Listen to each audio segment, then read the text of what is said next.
Okay, this episode, I want to talk about something fairly serious, actually. I feel like I have to tell myself to be serious because I'm in a good place in my cycle. I'm in my follicular phase. And for that reason, I'm actually in a really good place right now, mentally, physically, emotionally. And mentally being that I am clear, concise, I can articulate what I'm thinking and feeling and express myself the way I want to. Mentally being, not mentally, sorry, emotionally being that I don't feel sensitive, my emotions aren't heightened, I'm not berating myself, I don't have negative inner dialogue. And then physically, I'm feeling quite strong. I was training yesterday, like reaching personal best, doing weight resistance training, and I was really proud of myself. So I thought that during this topic, which is essentially my horror story with my gynecologist, about sharing my PMDD symptoms, and what it did to me and what happened essentially, was an appropriate time for me to talk about. Because I do feel like I'm in a safe space right now in my body and my mind to be able to talk about it. So about a couple of years before COVID, must have been about a year, let's about say 9 months before COVID, I decided that I wanted to have a MOT done essentially on my uterus. So this was still very early days of me having PMDD, but I wasn't quite convinced I had PMDD. I was very suspicious of it. And I was familiar with it, but don't know too much about it. So I was still in very much the investigative stage. And we know what the investigative stage looks like. That is doing a lot of Googling, reading as much as we could. There wasn't TikTok back then. It was just Instagram and good old Google. So my algorithm had set up a kind of space where I was getting a lot of posts or information about things like hormones and women's health, and lots of Googling and lots of trial and errors of trying to ride it out holistically or using supplements only, no medication, yada, yada, yada. You know the drill. So I had, at that stage, I felt like I wanted to do an MOT of my uterus and find out where I was at with my eggs, my uterus, my periods, all of those things, not knowing I had PMDD confirmed at that stage. So I asked my GP that I want to be referred to a gynecologist, as you do, because you want to get ultrasounds down, transvaginal scans done, all of those things. I just wanted to know, where am I at physically, physiologically anyway. So my GP actually referred me to a gynecologist at a private hospital, which was some of those appointments are funded by the NHS. And when I did go and see them, it was a pleasant conversation, actually. That first appointment was, I would say, borderline acceptable. Reason being, I shared that I had polycystic ovaries, I had bariatric surgery, which was weight loss surgery, I'd lost all my weight, and my periods were regular. I said all of those things. I was like, and he said, so why are you here? And I said, essentially, I need to see where I'm at with my fertility, where are my eggs, am I able to conceive? Because the reason, my objective for when I wanted to have weight loss surgery was so I could conceive, carry, and raise a child. Oh, and I wasn't married or anything at that point. Like, there was no one on the scene for me to want to do that with or procreate with at that time. But I still wanted to just know where I was at. So it was a pleasant enough exchange. I think I might have probably been at the ovulation phase of my cycle, because my gynecologist did do a physical examination and he checked with his hands that I had cysts on my ovaries. And that kind of did come as a surprise to me, because I didn't consent. I do not recall giving consent for him to examine me that way. I thought he was just going to check over, but next thing I know is his hand was there, and he had pressed my ovary to where my ovaries were, in my lower abdomen part, and was like, yes, you've got cysts. So I was just like, it just took me by surprise. That's all it was. I'm not saying they were inappropriate. It's not anything like that. I think what I learned from that was I need to be very clear with asking them, any clinician, during an examination, what does that look like? Because I wouldn't have been taken by surprise. So it was a little bit overwhelming for me, because I do remember crying after when I did leave the appointment. So that wasn't really fun. But I still, at that point, by the way, I still hadn't even shared how I was feeling, because I just went quiet. I didn't say anything. I think it was the shock of it. But in that same meeting, that appointment, because it was an appointment, I did say to I said to the gynecologist, out of curiosity, have you heard of something called PMDD? And he said, yes, I have. And I was like, wow, this man knows what PMDD is, because it was in its infancy back then. So we're talking like 7 years. So I was like, oh, wow, like this is so wonderful. He knows what it is. And I gave him this whole speech about, oh, I've got it under control. I've got, I'm having a very holistic approach to it. I'm taking supplements. I'm, going to get my vitamin D topped up, because I'm about to go on a 2-week trip to the French Riviera, and also I've got a handle of it. I'd convinced him that I had a handle of it. I don't know who I was convincing, because I think it was me. I don't know if I was trying to convince myself that I had a hold of it, because I did not want to surrender to medicinal intervention at that point. Because the first stages are either the pill, which I'm vehemently against because of the synthetic natures of so many of them, or antidepressants. And I wasn't ready for that. I was like, no, I'm not doing that. So for that reason, I was trying to convince myself.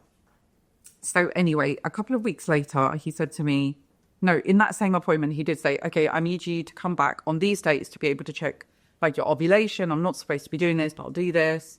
So we can check where your FSH levels are. And that means checking your ovulation and when your hormones are fluctuating. Said fine. So off I went after that, after I left for 2 weeks, to the French Riviera. And I'm talking the things you see in movies. The French Riviera, I did a whole road trip from Antibes, Saint-Tropez. I even went to Hotel du Cap Eden Rock, where Sophia Richie got married. It was stunning, the most stunning scenes. And it started from there all the way to Cannes, Nice, Aires, Monaco, Monte Carlo. So I did all of that. It was like a James Bond movie. Had the car. It was such an amazing experience. But was it amazing for me? No. Now, I'd like to make very clear that this is a trigger warning. I'm making it very clear there's lots of sensitive information and talk of suicidal ideations that I will be discussing and sharing about my journey and my experience. So if this is a time for you to take a moment, that would be it. So as I was at the airport, I remember ringing my sister and saying to my sister, I can feel it. And she said, what do you mean you can feel it? And I was like, I can feel the dread kicking in. And she was like, no, you're going to be fine. You're going to be fine. You go to the south of France. Oh my God, it's going to be the best trip ever. You look amazing. You've got such nice outfits, this. And I was like, yeah, I'm going to be fine. I'm going to be absolutely fine.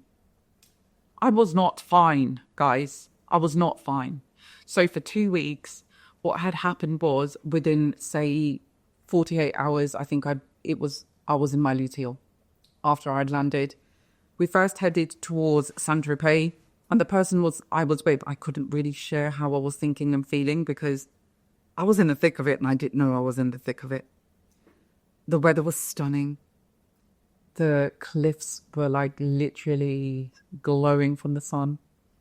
It was unreal. real. Like the south of France in the summer is incredible because it was the month of August and it was just honestly such stunning views. I wish I was able to appreciate the beauty of it because I couldn't. I was in a trance. For 2 weeks I was in a trance from that time.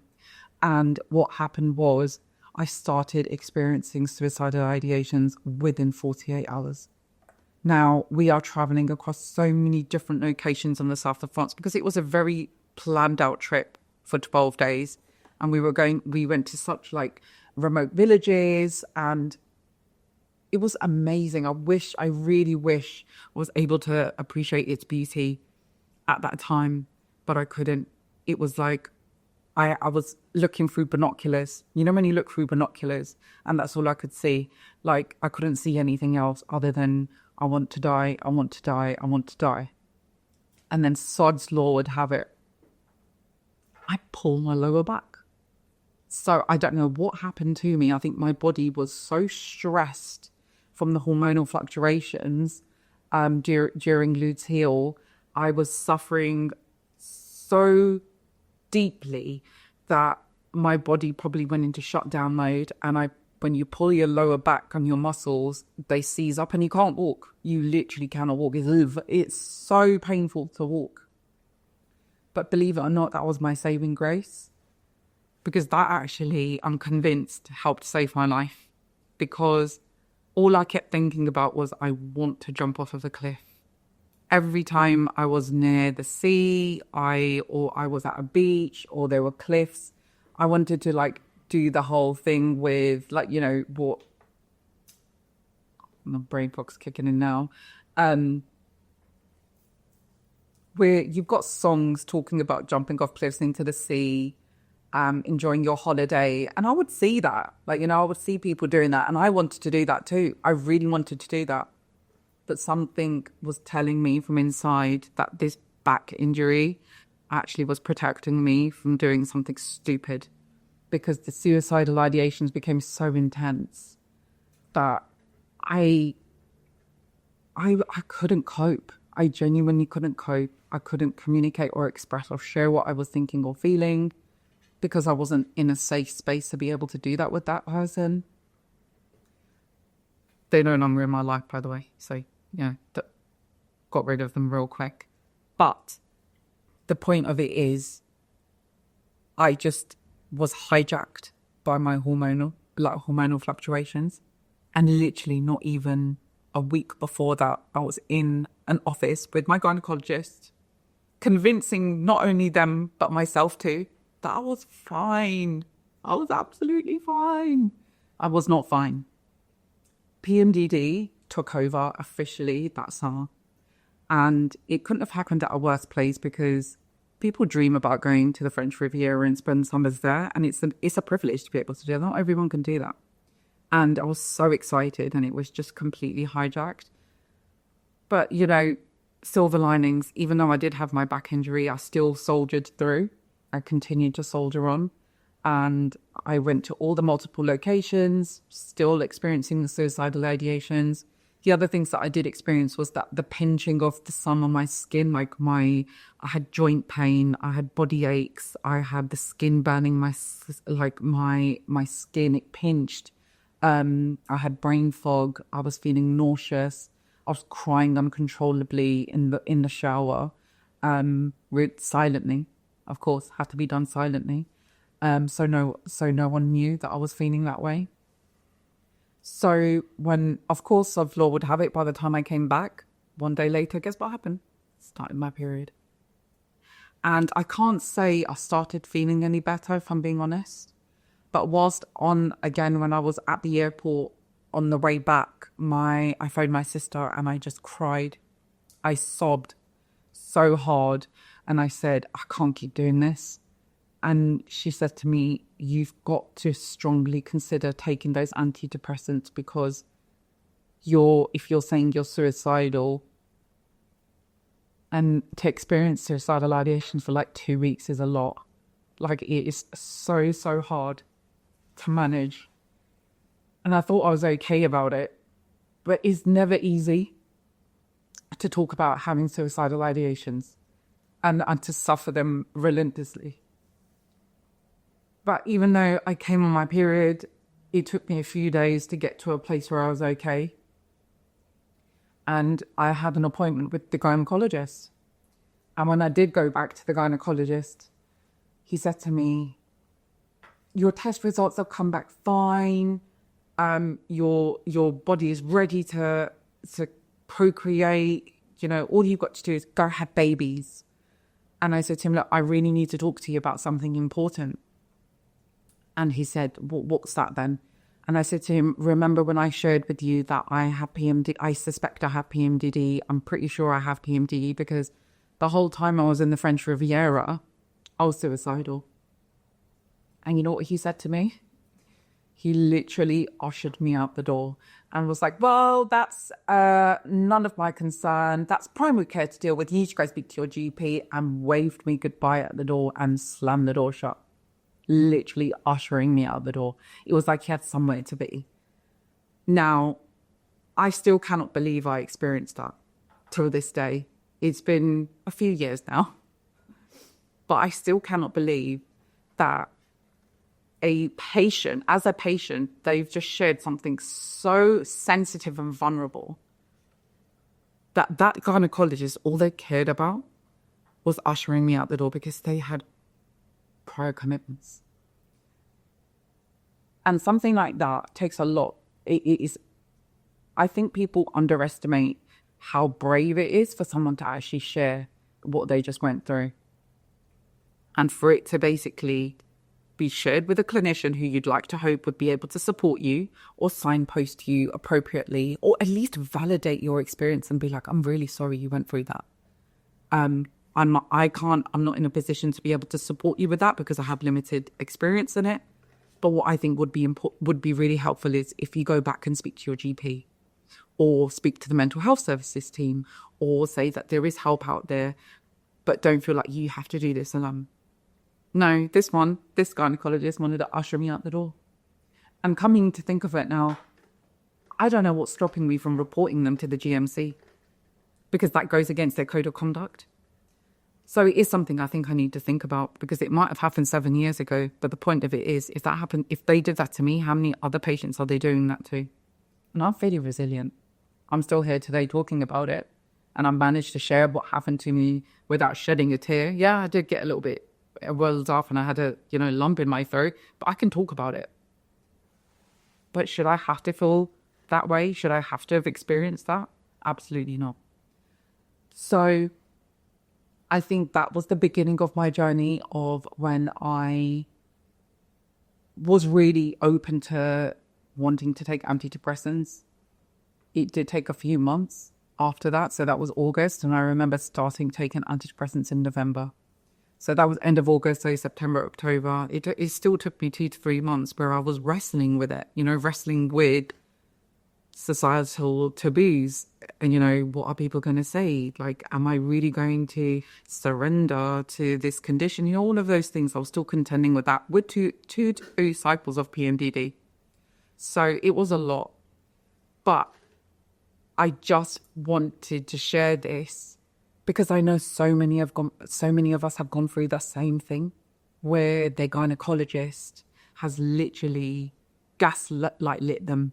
We've been medically gaslit by these clinicians. The same people are supposed to help us to be able to give you guidance because the logic for if there is any gynecologist listening into this, for why we'd ask a gynecologist for help on this, because PMDD is related to hormonal fluctuations. So to explain it in layman's terms for you or them, it makes logical sense for us to talk to our gynecologist because it's a hormonal condition. So for that reason, you go speak to a gynecologist. Same way, if you're experiencing diabetes symptoms, you go speak to a doctor who's specialist in diabetes. And I know I'm being facetious. I know I am, because I'm angry at the fact that this has happened and is still happening. This is still happening to women today, by the way. I've still had DMs from women telling me, my GP said X, my gynecologist said Y. And what is X and Y? They are medically gaslighting them. They're asking them if they're stressed, or they think that maybe, or it's normal. This is normal. What you're experiencing is normal.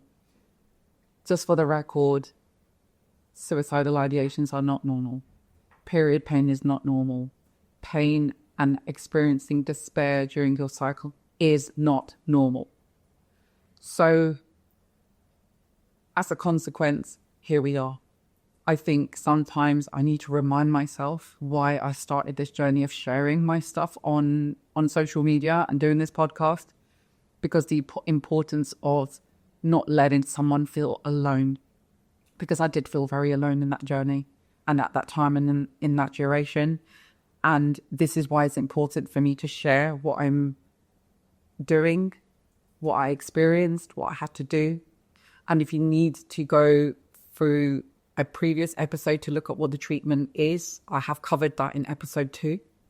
And I talk in depth about all stages of the treatment that I have experienced, what the treatment guidelines are to be able to help you navigate that.